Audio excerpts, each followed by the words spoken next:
Sabi sa Ebanghelyo, nabalitaan ni Jesus na ang kanyang pinsang si Juan Bautista ay pinugutan ng ulo ni Herodes, no? Siya'y pinatay at ito'y labis na pinagdamdam ni Jesus. Kaya si Jesus ay nagpasya na umakyat sa isang bundok upang doon ay manalangin. Subalit nakita siya ng mga tao at hindi napigilan ng mga tao sumunod sa kanya at dala-dala ang kanilang mga may sakit. Kaya hindi na nagawa ni Jesus ang plano niya na umakyat sa bundok upang manalangin. Sabi sa Ebanghelyo, pinagaling niya ang mga may sakit na dala-dala ng mga tao. Hanggang sa inabot na sila ng gabi.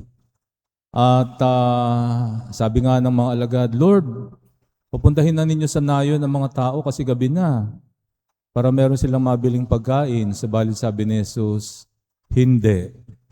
Kayo ang magpakain sa kanila.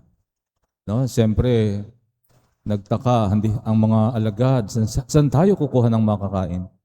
At yun nga may nakuhang 5 piraso tinapay at 2 isda.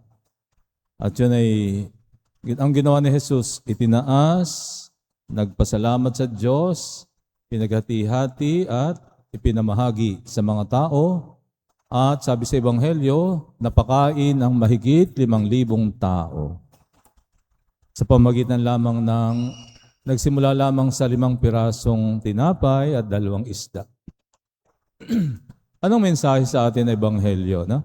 Unang-una ipinapakita sa Ebanghelyo ang isang napakagandang katangian ng Panginoon, ang kanyang pagiging sensitibo sa pangailangan ng mga tao. At ang kanyang pagiging very compassionate, no? Very compassionate ang Panginoon. Ramdam niya ang gutom, pagod ng mga tao, at siya ang nagpasya na pakainin ang mga tao. At itong ebanghelyong ito ang may tuturing na isa sa mga unang himala ng Panginoon, no? So mga kapatid, ano bang mensahe ng ating ebanghelyo sa ngayon? Gusto kong kuhanin yung verse na kayo ang magpakain sa kanila. Kayo ang magpakain sa kanila. Alam niyo po, kung ating titingnan na ating bansa, isa sa number 1, kung hindi man pinaka-problema ng bansa natin, ay poverty. Poverty not because of overpopulation. Poverty because of corruption and mismanaged in government, no?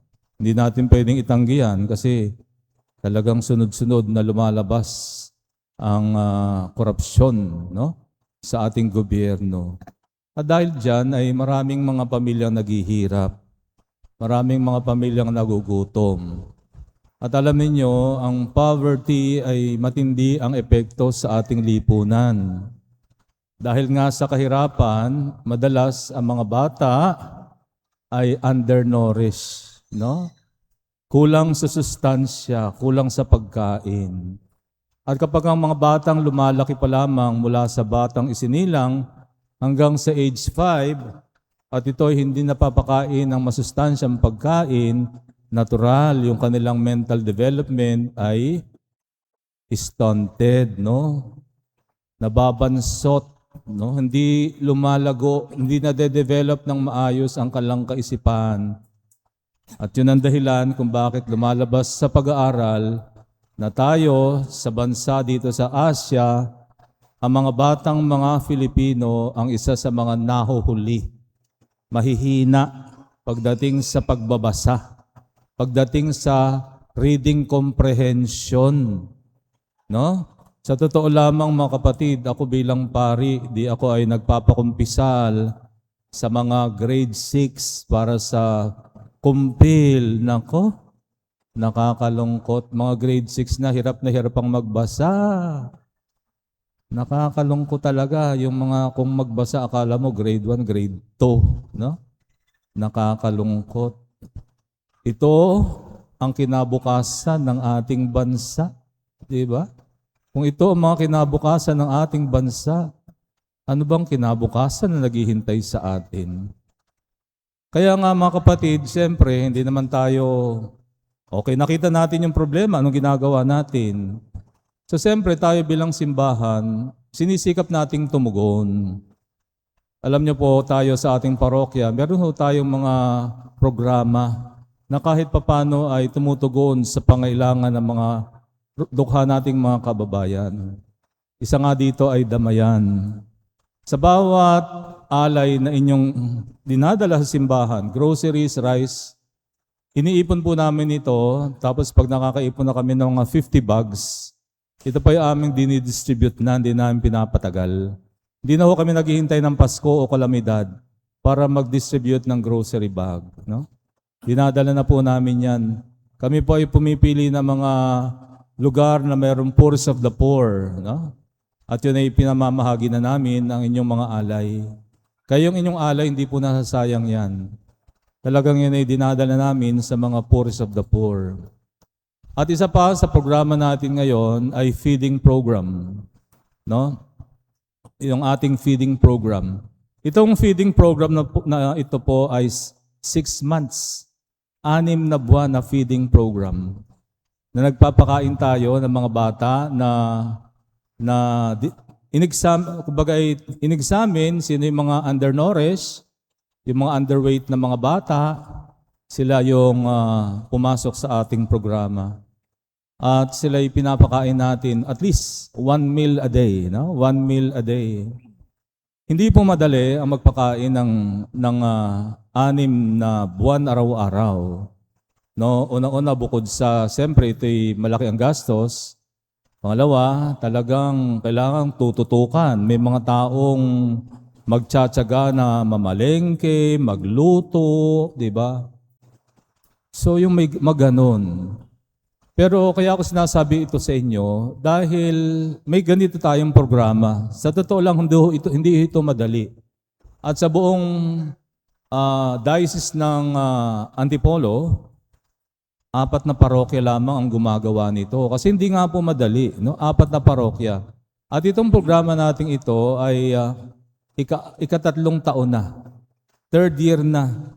No? Ilang taon na nating ginagawa. At yun, nakakailang buwan na rin po tayo. Pero siyempre, nananawagan pa rin kami ng mga taong may bukas palad na nais tumulong. No? Ngayon po, ang ating feeding program ay ginagawa natin dito sa Barangay Santa Ana. No? Natapos na tayo sa Gitnang Bayan, natapos na tayo sa Abuab. Ayun, dito naman tayo sa Santa Ana. So kung nais po ninyong tumulong, so sana po tumulong kayo. Pwede ho kayong tumulong in kind or pwede rin po in cash. No? Kadalasan po ay talagang tipid na tipid nga lang ang aming budget pero sinisikap namin na masustansya. No? So pwede ho kayong mag-donate ng 2.5, no?